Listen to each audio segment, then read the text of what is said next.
This podcast is free, and it's accessible to everyone thanks to support from listeners like you. If you value this show, please consider supporting its production by donating to our home, KUOW. It only takes a minute to give, and you'll be helping to support the production of this podcast. Make a donation at kuow.org or follow the link in the show notes. And thanks! Etsuko Ichikawa is famous for her glass pyrograph drawings. They hang in museums and on the walls of collectors all over the country.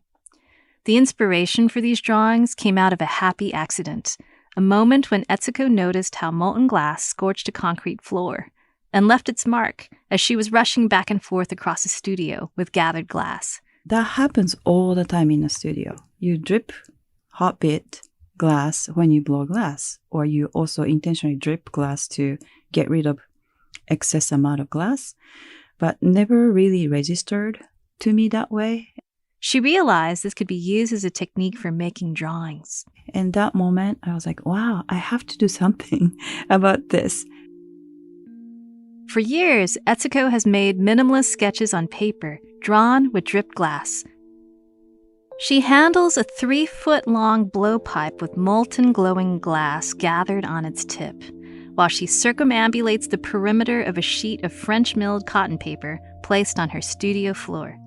So I tried paper, plaster, wood, or even on grass or dirt. But at the end, paper was the best material. She dances the blowpipe over and across the page, dripping molten glass that scorches the fiber, leaving behind brown burn marks which resemble tendrils of smoke.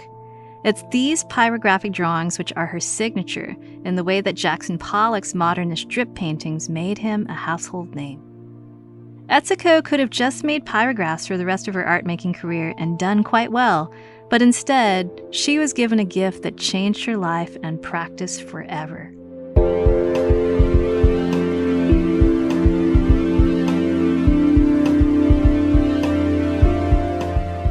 This is The Blue Suit, a podcast about the commonplace things that touch our lives and the uncommon people that transform them into something remarkable. I'm Shin-Yi Pai. Today, Vitrified Glass.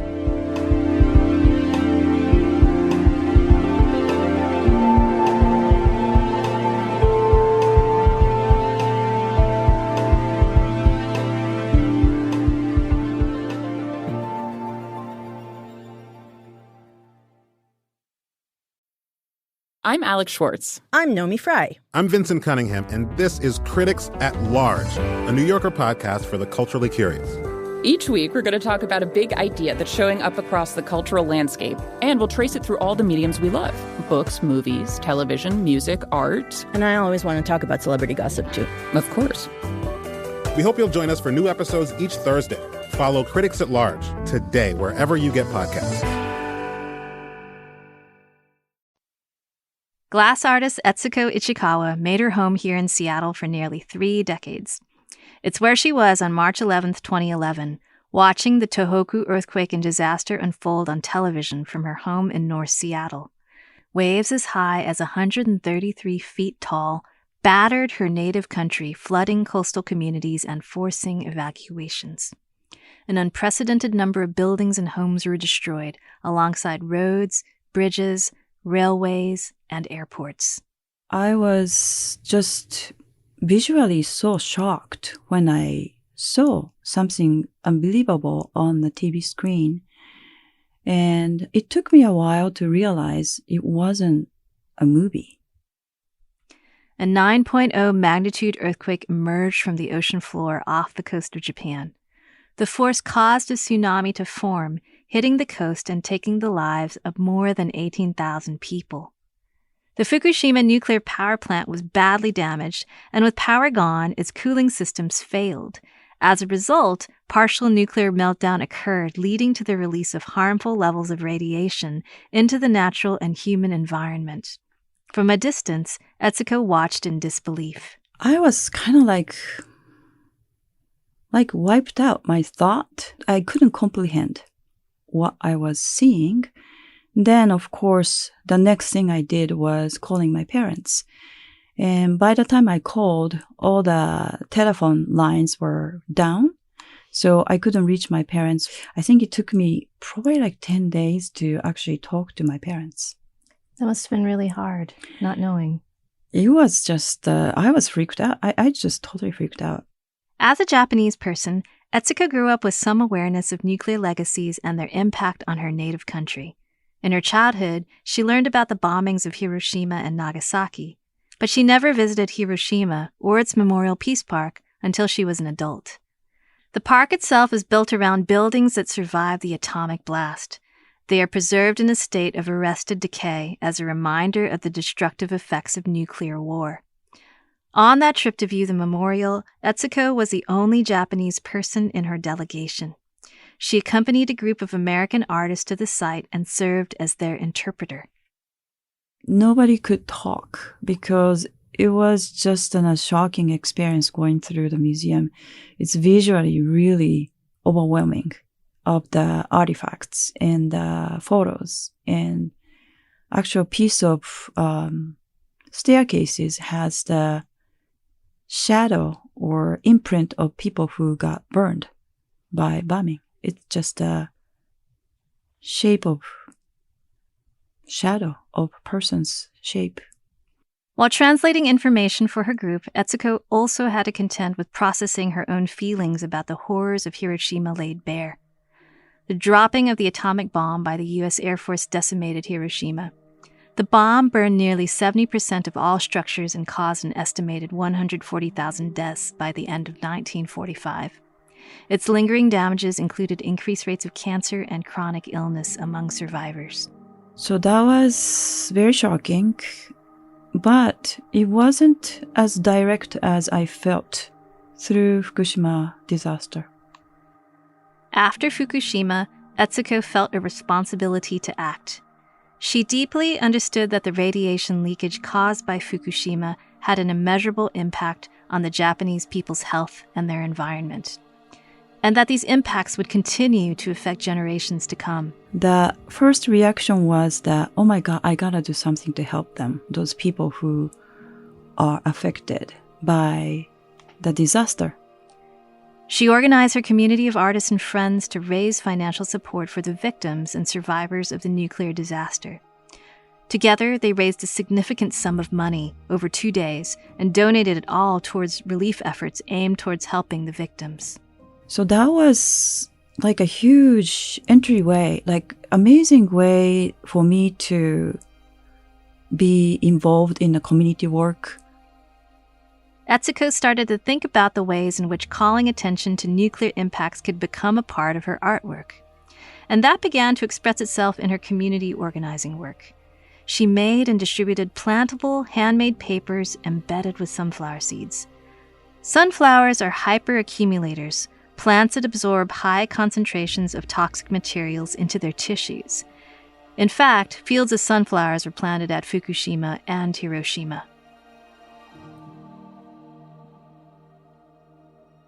As Etsuko dived more deeply into Japan's relationship to nuclear technology and power, she realized how vulnerable her homeland is. Japan currently has 33 nuclear energy-producing plants, and scattered through the Japanese archipelago are a chain of active volcanoes. Nuclear science is controversial. Nuclear power is considered to be a positive replacement for the carbon-emitting energy of coal and gas.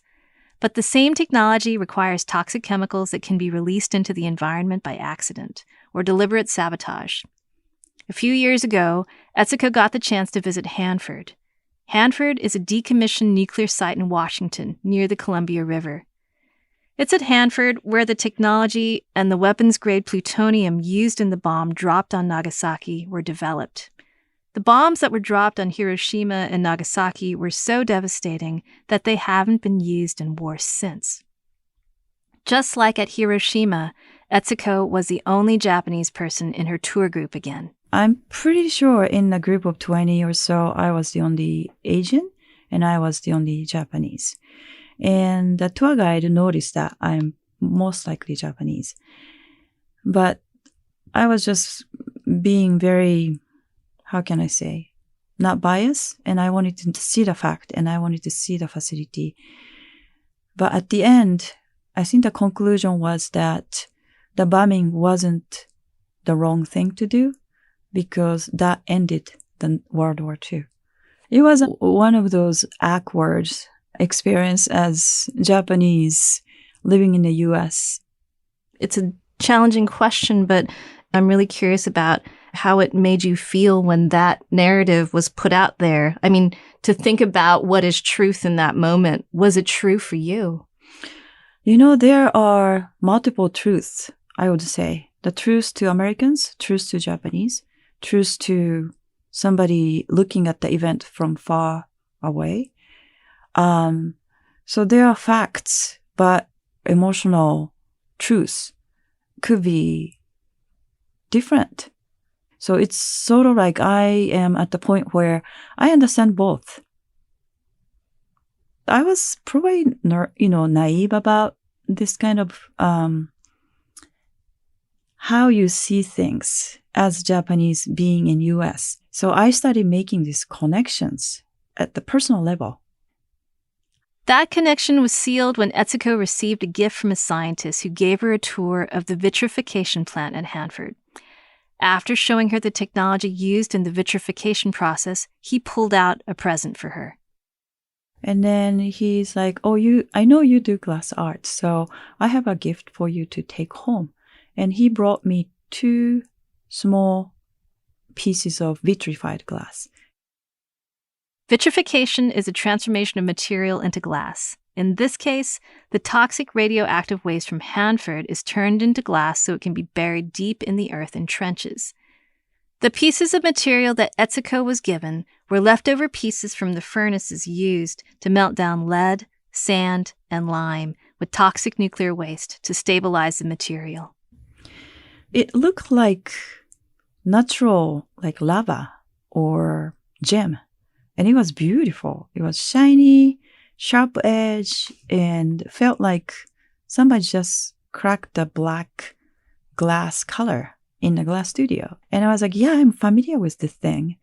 And knowing that what it was really kind of made me want to know more about this material. And I felt like glass is like a miracle, materials to make these toxic things to be safe. She thought about the things that we leave behind, buried in the earth and left to the environment, for future generations. The vitrified glass fragments spoke to Etsuko about how she could bring together her love for glass with her commitment to activism. That was one of those maybe top 10 moments in my life, I would say. So those vitrified broken glass pieces definitely kind of opened up the door to think about, yeah, I can definitely put together glass and nuclear issues together because here it is. It took me a while to figure out how to.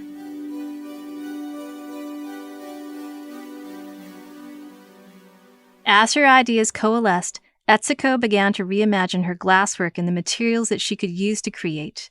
She researched uranium glass, which has a milky, dull yellow color that glows brightly under UV lights. So where do you buy uranium glass?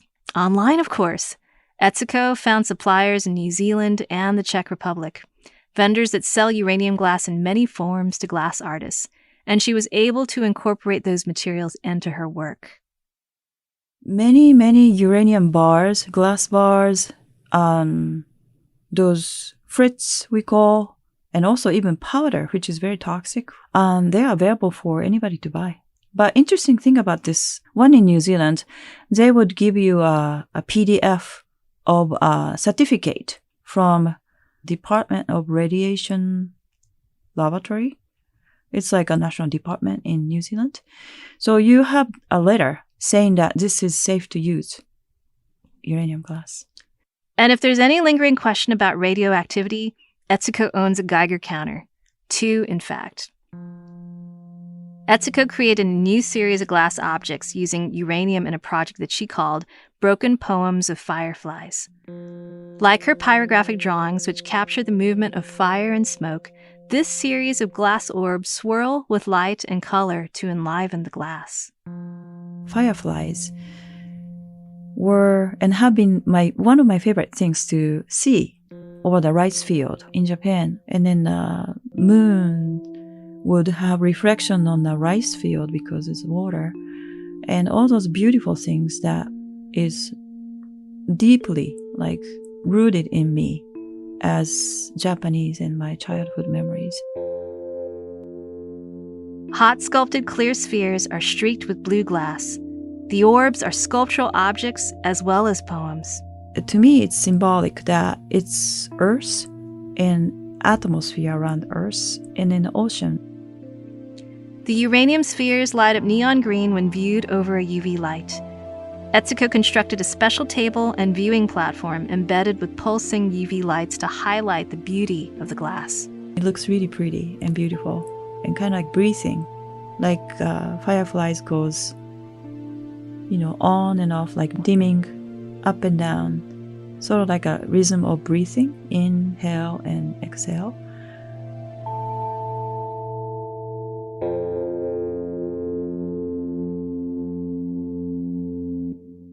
Poems of Broken Fireflies invite a viewer to move beyond mental images of mushroom clouds and images of nuclear conflict that provoke fear.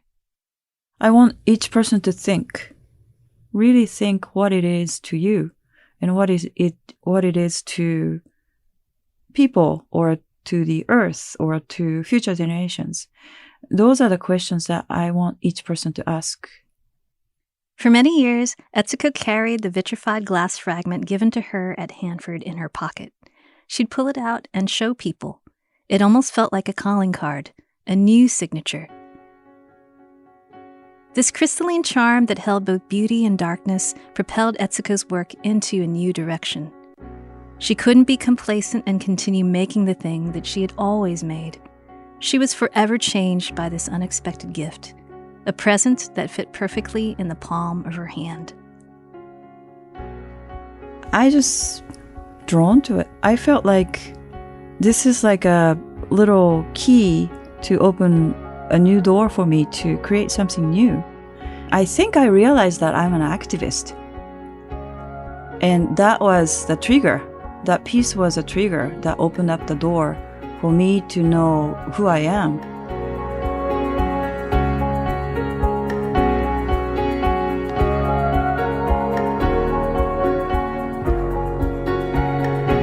Check out our show notes to see video and images of Etsuko's work. Next week's object is a 1974 Dakin Drooper dog. Do you have a special object that you hold close? Share it with us on Instagram, tag at KUOW and use the hashtag BlueSuitPod. The Blue Suit is produced by KUOW in Seattle. Our host, writer, and creator is me, Shin-Yi Pai. Whitney Henry Lester produced this episode. Jim Gates is our editor. Tomo Nakayama wrote our theme music.